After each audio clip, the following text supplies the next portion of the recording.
Thank you, and welcome to everyone this morning. I'm going to be discussing, as we said, comorbidities associated with multiple sclerosis. And comorbidity refers to the total burden of illness other than the specific disease of interest. Next slide. MS was first described in 1868 by Dr. Jean-Martin Charcot, and we have learned a lot about the condition since then. However, it is becoming more and more apparent that as we gain more knowledge and more insight into the disease, we still have lots and lots of questions, and there's still many, many avenues that we need to explore. Next slide. First thing we're going to discuss is the prevalence of restless leg syndrome in patients with MS. The term restless leg syndrome was first coined by Professor Ekbom in 1944 and was known as Ekbom's disease. However, Sir Thomas Willis, who described the circle of Willis, apparently wrote papers and described it as early as 1664, so it's not a new condition. It has been one of those conditions that has been not readily recognized by the general population and has only recently become more accepted and is now gaining recognition, so it can be treated. Next slide.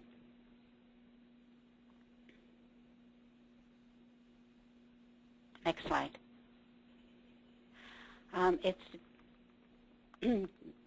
Restless leg syndrome is divided into primary restless leg syndrome, which has no other condition, or secondary, which is associated with another disease process.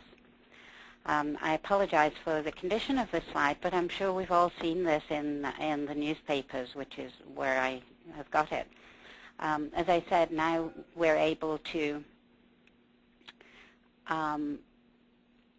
treat restless leg syndrome, and drugs are now on the market. So I think this picture that GlaxoSmithKline has used to describe the syndrome is very evocative of the condition. That you can see the lady's face where she looks very uncomfortable, and the legs look as though they're moving all the time. Next slide.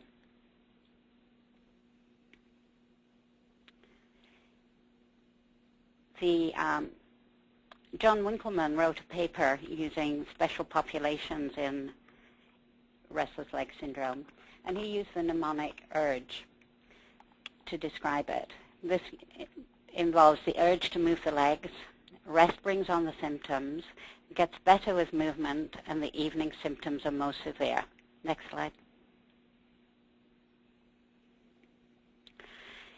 He also used a graph from a paper which was presented by Auger in 2005, where they took patients with rheumatoid arthritis, multiple sclerosis, and a control group.